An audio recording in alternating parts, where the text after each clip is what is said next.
سر خوش آمدید، السلام علیکم ورحمۃ اللہ وبرکاتہ. وعلیکم السلام. عارفہ، یہ جو سڈنی سے ہمارے دوست نے فون کیا تھا، انہوں نے کیا سوال کیا تھا؟ انہوں نے سر، آپ نے لاسٹ ٹائم جب ہم پروگرام بات کر رہے تھے نا، تو انہوں نے کہا کہ آپ نے جب ذکر کیا تھا، آپ نے سر ظفر اللہ کے بارے میں اور عرب ورلڈ کا جب آپ ذکر کر رہے تھے، میں کوٹ اینڈ کوٹ میں he is what sir Zafarullah did for Arab world can never be denied. He is a very unfortunate beloved country Pakistan that they are forgotten the real heroes.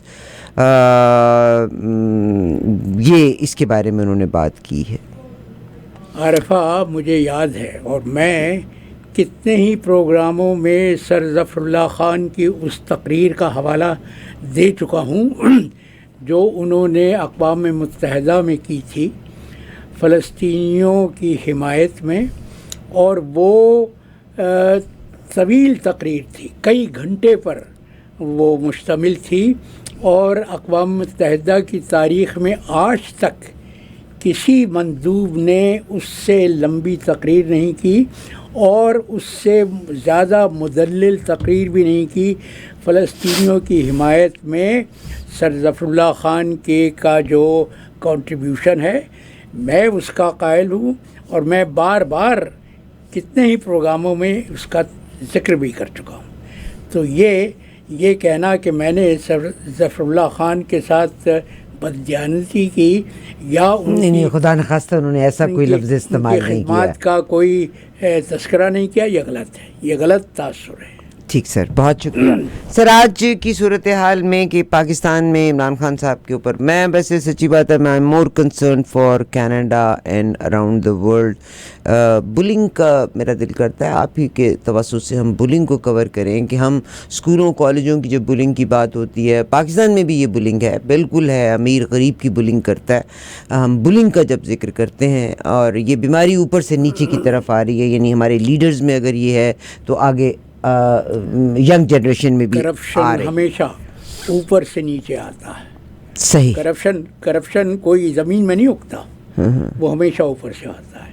اور پاکستان کی بدقسمتی یہ ہے کہ کرپشن کرنے والے پھلتے پھولتے رہے ہیں اراؤنڈ دا ورلڈ. اب کیون اولیری کو آپ ملے ہیں، آپ کیون اولیری کی بیک گراؤنڈ ذرا دیکھیے گا. صحیح سر، نہیں، ہر جگہ امیر آدمی پوری دنیا میں ایسا ہے، ہر جگہ یہ نہیں ہوتا، ہر جگہ یہ نہیں ہوتا. پاکستان کے نظام چونکہ اس گردش کا شکار ہے جس گردش سے قوم نکل نہیں پا رہی، اس لیے کہ قوم میں اپنی غلطیوں کا مداوع کرنے کی ہمت نہیں ہے. بہت شکریہ. چلیے میں ایک اور کیس کی طرف لے کے آتی ہوں. میں آپ سے یہ کہتی ہوں کہ اس وقت جو انکم ڈسپیرٹی ہے نا، امیر غلط بھی کر رہا ہے نا، تو ہمارے میں شاید حوصلہ نہیں کہ ہم اس کو غلط کہہ سکیں. انگلینڈ کا ایک واقعہ ہوا جس میں وہ ایک پاکستانی فیملی ہے جنہوں نے اپنی بچی کو مارا تھا، اور وہ سارے کے سارے چلے گئے تھے. آپ نے پورا، مجھے پتا ہے کہ آپ تمام نیوز آپ کی آنکھوں سے گزرتی ہے، بٹ انفارچونیٹلی دے گاٹ کاٹ. ان کو پاکستان سے واپس یہاں پہ لایا گیا. برطانیہ کا وزیر اعظم اس کے حوالے سے ایک ٹویٹ کرتے ہیں، یا انہوں نے ایک بیان دیا کہ ایشین فیملی گینگس، ٹھیک ہے، جس میں ہندوستان کی ایک جو عہدیدار ہیں وہ یہ کہتی ہیں this is not Asians, these are Pakistani. ٹھیک ہے. آج کی ایک خبر ہے، اور ایلان مسک اس کے نتیجے میں لکھ دیتے ہیں، نہیں وہ لکھ دیتے ہیں وداؤٹ فیکٹ چیکنگ، وہ لکھتے ہیں یس ٹرو. آج انڈیا میں دلت طالبہ کو 5 سال میں 64 لوگوں نے ریپ کیا ہے. مطلب یہ mental illness is around the world, جس میں پاکستان بھی شامل ہے، جس میں ہندوستان بھی شامل ہے، جس میں برطانیہ بھی شامل ہے، جس میں امریکہ بھی شامل ہے، جہاں پہ ہر چیز آپ کو پلیٹ میں رکھ کے ملتی ہے. اٹس اے مینٹل النس سر. تو اس چیز میں یعنی اپنی طاقت کو غلط استعمال کرنے میں سب شامل ہیں. اس کے بارے میں آپ کا بیان، اور پھر میں، کیونکہ آپ بیوروکریٹ رہے ہوئے ہیں، آپ نے پاکستان کو ریپرزینٹ کیا اراؤنڈ دا ورلڈ، ایک سوال پھر میں پاکستان کی بیوروکریسی پہ کروں گی. دیکھو، یہ جو مینٹل النس جس کو کہا جاتا ہے، جی سر، یہ فرسٹریشن کی پیداوار ہوتی ہے. جو لوگ مایوسی کا شکار ہوتے ہیں وہ پھر ذہنی امراض میں مبتلا ہو جاتے ہیں. جہاں معاشرے میں ناہمواریاں ہوں، معاشی طور پر، سماجی طور پر ناہمواریاں ہوں، وہاں دماغی امراض میں زیادہ اضافہ ہوتا ہے. ہندوستان میں ظاہر ہے کہ بہت زیادہ ناہمواریاں ہیں، پاکستان کے معاشرے میں بہت زیادہ ناہمواریاں ہیں. ناہمواریاں اس وجہ سے بھی ہیں کہ نظام ایک عام آدمی کی حفاظت نہیں کرتا. ہمارا نظام جاگیرداری نظام ہے جو صرف ایک مخصوص طبقے کو پروان چڑھاتا ہے، اس کے مفادات کی نگہداشت کرتا ہے، اس کے مفادات کو فروغ دیتا ہے، اور عام آدمی اس کے نزدیک کیڑے مکوڑے کی طرح سے ہوتے ہیں جن کی نہ کوئی اہمیت ہے، جن کے وجود کی نہ کوئی اساس ہے. لہذا ان کے حقوق کو بے دریغ پامال کیا جاتا ہے. اور سب سے زیادہ جس معاشرے میں یہ ذہنی امراض پیدا ہوتے ہیں وہ معاشرہ ہوتا ہے جس میں انصاف نہیں ملتا. دیکھو مولا علی کا وہ قول میں بار بار ذکر کرتا رہتا ہوں، اس کو کوٹ کرتا رہتا ہوں کہ کفر کا معاشرہ چل سکتا ہے لیکن عدل سے تہی معاشرہ نہیں چل سکتا. جہاں ظلم ہوتا ہے وہاں اس معاشرے میں ہمیشہ ابتری رہتی ہے. اور ظلم کی مختلف اقسام ہیں. ظلم سب سے بڑا جو انتہائی شکل ہے، انتہائی صورت ہے ظلم کی، وہ انصاف کا فقدان ہے. انصاف اگر عام آدمی کو نہ ملے، اگر ایک عام آدمی ایک بیکری سے روٹی چرانے کے الزام میں 5-7 سال قید کی سزا کاٹ دے، اور وہیں اسی معاشرے میں وہ جو طاقتور لوگ ہیں، جو بااثر لوگ ہیں، وہ اربوں روپے کے مال پر ہاتھ صاف کرتے رہیں، وہ فریق پاتے رہیں، ان کی حفاظت ہوتی ہے، ان کو سیاسی مرتبے ملتے ہیں، ان کو سیاسی عہدے ملتے ہیں، وہی لوگ بیوروکریسی میں جاتے ہیں، وہی فوج میں جاتے ہیں، کمیشن پاتے ہیں.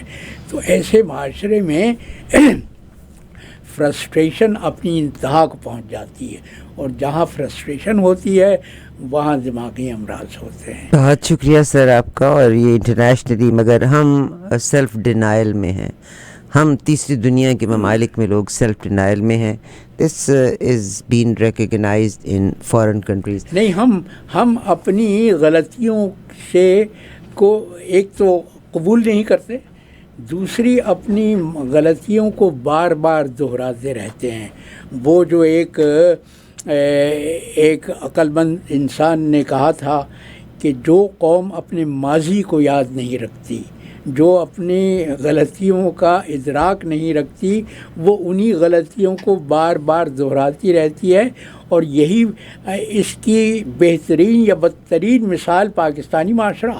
بہت شکریہ سر. پاکستانی معاشرے کی آپ نے بات کی. عمران خان صاحب کا 3.5 سال کا دور تھا، میں اس کو بالکل ریکال نہیں کرنا چاہتی، بٹ تب جب عمران خان صاحب ڈیلیور نہیں کر پا رہے تھے تو کہا جاتا تھا کہ بیوروکریسی، اور ہم نے 20 بار اس کو ریڈیو پہ کور بھی کیا کہ وہ جو بیوروکریسی تھی آپ کی وہ چلنے نہیں دے رہی تھی، امپلیمنٹیشن آف آرڈرز نہیں ہونے دے رہی تھی. اور یہ وہ لوگ تھے جن کو اس سے پچھلی حکومت نے نامزد کیا تھا یا پوزیشنز دی تھی. فائز عیسیٰ کو بھی آپ نے دیکھ لیا کہ کیا کچھ کر کے گئے. تو the main culprit is our bureaucracy. Do you think so?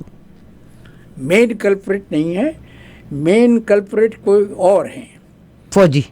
فوجی ہیں، وہ جرنیل ہیں مگر what about جو اس ملک پر 70 سال سے قابض ہیں. تو بیوروکریٹس بھی تو 70 سال سے قابض ہیں. نہیں، انہوں نے ایک ایسے سیاسی نظام کو جنم دیا ہے جو ان کے طاقت اور اقتدار کو دوام بخشتا رہے. میں کل ہی رات کو ایک اخبار کے لیے کالم لکھ رہا تھا، میں نے کہا کہ پاکستان کے سب سے بڑا المیہ یہ ہے کہ ہم اپنے ماضی کی غلطیوں سے بالکل نہیں سیکھتے. لہٰذا قدرت کی طرف سے یہ ایک ایسے معاشرے کے لیے سزا ہے کہ وہ بار بار انہی غلطیوں کو دہراتی رہتی ہے. دیکھو اپنی تاریخ دیکھ لو، 70 سال کی تاریخ کہ عسکری آمروں نے کن لوگوں کو اپنے اقتدار کو دوام دینے کے لیے سیاسی قوت عطا کی. اس کی 2 بہترین مثالیں ہیں، یا بدترین مثالیں کہہ سکتی ہو. ایوب خان نے بھٹو خاندان کو پروان چڑھایا، اور بھٹو خاندان کا داماد آج ملک کا صدر بھی ہے، اور پہلی بار نہیں بلکہ 2 بار صدر ہو چکا ہے. ضیاء الحق نے شریف خاندان کو پروموٹ کیا، ان کو پروان چڑھایا. تو عمران خان نے اپنے 3.5 سالہ دور اقتدار میں بے شمار غلطیاں کی. لیکن میں یہ کہتا ہوں کہ عمران خان کو کون سا نظام ملا تھا؟ عمران خان سے پہلے 20-30 برس 40 برس بلکہ وہ لوگ حکومت کرتے رہے تھے جن کو لایا گیا تھا صرف عسکری قیادت کو، عسکری طاقت کو مزید تقویت پہنچانے کے لیے، مزید مضبوط بنانے کے لیے. تو عمران خان کو جو مواد ملا تھا حکومت کرنے کے لیے، ظاہر ہے کہ وہ اتنا بڑا پہاڑ تھا کہ اس کو ڈھاتے ڈھاتے عرصہ لگ جاتا. عمران خان نے غلطیاں کی، بہت غلطیاں کی. میں عمران خان کا بڑا ناقد بھی رہے، میں ناقد بھی رہا ہوں. میری اب جو تازہ ترین کتاب آنے والی ہے عرفہ، اس کا نام ہے وبا سے باجوہ تک، اور میں نے اس میں وہ تمام ثلاثیاں اور قطعات اور نظموں پر مشتمل ہے، اور اس میں بے شمار قطعات وہ ہیں، بے شمار ثلاثیاں وہ ہیں جو میں نے عمران خان پر تنقید کی ہے.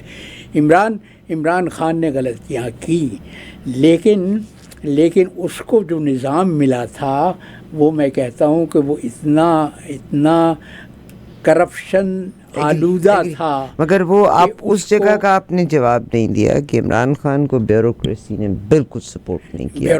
بالکل نہیں. بیوروکریسی یہ کون سی تھی یہ بیوروکریسی اسی نظام کی پیداوار تھی جو پاکستان میں ضیاء الحق کے زمانے سے قائم ہوا. یہ بیوروکریسی تو اسی پالنے میں پروان چڑھی تھی نا، جہاں ہر طرف کرپشن تھا، جہاں میرٹ کا کوئی دخل نہیں تھا، کوئی عمل دخل نہیں تھا. میں اپنی مثال دیتا ہوں. ضیاء الحق کا ہی دور تھا جب محمد خان جنیجو وزیر اعظم تھے، اور ہمارے جو نائب وزیر خارجہ تھے، انہوں نے مجھ سے ایک دن کہا کہ غوری صاحب، آپ کی بڑی تعریف میں نے سنی ہے، آپ کو کہا جاتا ہے کہ آپ اپنے بلبوتے پر آگے بڑھے ہیں، میں دیکھتا ہوں کہ آپ اب میرٹ پر کتنے آگے جائیں گے. انہوں نے مجھے چیلنج کیا تھا. میں نے کہا سر، میری اللہ سے یہی دعا ہے کہ آپ کو بھی عمر دراز عطا کرے، اور مجھے بھی، اور آپ دیکھ لیجئے گا کہ میں اپنے میرٹ کے بلبوتے پر کہاں تک جاتا ہوں. اس لیے کہ میں تو اپنے خاندان کا واحد فرد تھا جو بیوروکریسی میں گیا تھا. میری تو پشت پناہی کرنے والا نہ کوئی جرنیل تھا، نہ کوئی سینٹرل. آج کا میں آپ کے ساتھ شیئر کرنا چاہتی ہوں، اور میرا خیال ہے کہ پولیٹیشین اور ہمارے لیے ہر کسی نے ہر چیز بکا ہوا ہے. آج پاکستان میں پروموٹ کیا جا رہا ہے واق خان کو کہ پاکستان آرمی نے کیپچر کر لیا. یہ اگر وہ کیپچر کرتا ہے تو ٹو اوفینڈ چائنا والی بات ہوگی، ویئر ایز ایسی ابھی کوئی بات نہیں ہوئی. مگر آپ کے جرنلسٹ جو ہیں وہ ٹی وی ریڈیو بندے ہی بکے ہوئے ہیں نا، بکے تو بندے ہی ہوئے ہیں نا. یہ واق خان کوریڈور ہے، واق خان کوریڈور ہے جو ہندوستان کو افغانستان چائنا کو، ایشیا سے، سینٹرل ایشیا سے، ہندوستان کو نہیں، چائنا کو، ہندوستان کو یہ بنایا تھا برطانیہ نے افغانستان کے حوالے کیا تھا یہ واخان کوریڈور، صرف اس لیے کہ وہ وسط ایشیا کو ہندوستان سے کاٹنا چاہتے تھے۔ اگر واخان کوریڈور نہ ہو تو تاجکستان کی سرحد پاکستان سے مل جائے گی۔ برطانیہ کا مسئلہ یہ تھا کہ وہ اس وقت امپیریل روس کے ساتھ مقابلے میں تھا، دونوں سامراجی طاقتیں تھیں، دونوں امپیریلسٹ پاورز تھیں۔ برطانیہ یہ نہیں چاہتا تھا کہ امپیریل روس کو بحیرہ عرب کے گرم پانیوں تک رسائی ملے۔ یہ جو سر جنگ تھی، اس میں واخان کوریڈور افغانستان کے حوالے کیا گیا تاکہ ایک بفر قائم ہو جائے اس وقت کے روس اور ہندوستان کے درمیان۔ تو یہ کہنا کہ پاکستان نے قبضہ کر لیا، یہ شرانگیز پروپیگنڈا ہے، تھینک یو ویری شرانگیز پروپیگنڈا جس کو سب سے زیادہ ہوا ہندوستان میں دی جا رہی ہے۔ بہت شکریہ سر۔ نہیں جی، پاکستان کے بھی چند لوگ جو ہیں اس میں بڑا آگے بڑھ کے بات کر رہے ہیں، which is absolutely wrong۔ وہ جو ملکی مفاد کے خلاف کام کر رہے ہیں، سارے کے سارے اس وقت ہر دور میں بس ایسے ہی رہے۔ نہیں، ہمارا جو مین اسٹریم میڈیا ہے اس کے لوگ تو ظاہر ہے کہ صاحبان اقتدار کے ہاتھوں بکے ہوئے ہیں۔ بہت شکریہ سر آپ کا۔ اور کیا فرمائیں گے اس وقت کی صورتحال؟ میرا آخری کوشچن ہے، آپ اس کو سمرائز کر دیجئے گا یہیں پہ، کیونکہ ہم بھی going out of time. NAB نے تو ہاتھ اٹھا لیے، اور پھر کیونکہ ایک جھوٹ جب پکڑا گیا تھا 2018 میں رسیدیں جمع کروانی تھیں، ویئر ایز انہوں نے 2022 کے تبدیلی کے مطابق اس امپلیمنٹیشن کے تحت وہ جو توشہ خانہ کیس کو کیا، تو وہ نیب نے اپنے ہاتھ اٹھا لیے اور ایف آئی اے انوالو ہو اب گئی۔ عمران خان ابھی کے یہ خلاف توشہ خانہ 2 کا کیا معاملہ چل رہا ہے؟ نہیں، یہ القادر ٹرسٹ کے نام سے جو مقدمہ عمران خان کے خلاف بنایا گیا ہے، یہ الزام لگایا گیا ہے کہ 190 ملین پاؤنڈز جو برطانیہ کی حکومت نے پاکستان کو واپس کیے تھے، اس لیے کہ وہ ملک ریاض کی جائیدادیں جو انگلستان میں تھیں ان کی قیمت فروخت تھی۔ الزام یہ ہے کہ عمران خان نے ملک ریاض کے ساتھ ڈیل کر کے وہ پیسہ القادر ٹرسٹ کو دلوا دیا، مگر وہ پاکستان کی گورنمنٹ کے پاس آ گیا، اور حالانکہ وہ پاکستان کی حکومت کے پاس آیا ہے، اور پاکستان کی حکومت کے اس شعبے کو گیا ہے جس کو عدلیہ کہا جاتا ہے۔ اب عدلیہ کے اکاؤنٹ میں ایف آئی اے لک آفٹر کریے، نیب نے اپنا ہاتھ اٹھا لیا، اس کو آپ ذرا کنکلوڈ کریں۔ آج چوتھی بار مقدمے کا فیصلہ مؤخر کر دیا گیا۔ فیصلہ سنانا جانا تھا پچھلے 18 دسمبر کو غالباً، اس کے بعد جج نے کیا مصلحت ہے؟ جج نے اعلان کیا کہ 4 جنوری کو وہ فیصلہ سنائیں گے، اس کے بعد یہ اعلان کیا گیا کہ نہیں 13 جنوری کو فیصلہ سنائیں گے۔ آج 13 جنوری کو یہ کہا گیا کہ اب 17 جنوری کو فیصلہ سنایا جائے گا۔ کیا وجہ ہے لنگر آن کرنے کی آپ کے دماغ میں؟ کیا وجہ یہ ہے کہ وہ اس کو ایک ہتھیار کے طور پہ استعمال کرنا چاہتے ہیں تاکہ عمران خان کسی ڈیل پر تیار ہو جائے۔ لیکن میں جتنا عمران خان کو جانتا ہوں، اور میں بہت اچھی طرح جانتا ہوں، میں اس وقت سے جانتا ہوں جب عمران نے تحریک انصاف بنانے کا کوئی فیصلہ نہیں کیا تھا، اس وقت سے جانتا ہوں، لیکن جب فیصلہ کیا تو اس بنیاد پر کیا تھا کہ وہ پاکستانی سیاست کو کرپشن کے زہر سے پاک کرنا چاہتا ہے۔ اس زہر کو کوئی پاکستان میں عمران کے سوا کوئی اپنے بدن سے نکالنے کے لیے تیار نہیں ہے۔ بہت شکریہ سر آپ کا۔ اسلامی جمہوریہ پاکستان، وہاں پر کوئی بھی بندہ کام ہونے ہی نہیں دینا چاہتا۔ آج تک سود کا نظام تو آپ ختم نہ کر سکے، آپ کریں گے کیا؟ اور جھوٹ آپ سارے بہت بولتے ہیں. ہمارے فیڈرل شریعت کورٹ آج تک یہ فیصلہ نہیں کر سکی Exactly. کہ سود کا نظام اسلامی ہے یا نہیں ہے. اور جھوٹ آپ لوگ اتنا بولتے ہیں, کیا کریں گے آپ. بہرحال اللہ آپ کا حامی و ناصر رہے. سب سے بڑا المیہ بیوی یہ ہے کہ پاکستان میں انصاف نہیں ہے, پاکستان میں عدل کا نظام نہیں ہے.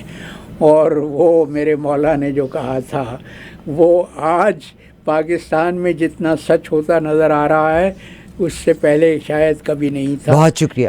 کرامت اللہ غوری صاحب سے میں نے آپ کی بات کروائی, انہوں نے بالکل واضح الفاظ میں کہا کہ جس ملک میں عدل کا نظام ہی نہیں ہے تو وہاں اور کیا ہوگا. ہم ریکارڈ کر لیں تو زیادہ بہتر نہیں ہوگا. آپ کوئی کلپ بیان کیجیے. ہاں, یہ فائز عیسیٰ کے حوالے سے ہے. وہ قلب عسکری وہ عدالت پہ کالا داغ. جمال صاحب سن رہے ہیں آپ؟ وہ قلب عسکری وہ عدالت پہ کالا داغ جس کی ہوس کا بھرتا نہیں تھا کبھی عیاق, جس کی ہوس کا بھرتا نہیں تھا کبھی عیاق. فائز وہ عیسیٰ کا گدھا معدوم ہو گیا. اب عسکری یزید کا بجھنے کو ہے چراغ. بہت شکریہ. عسکری یزید کا بجھنے کو ہے چراغ. ایک برہمن نے کہا ہے کہ یہ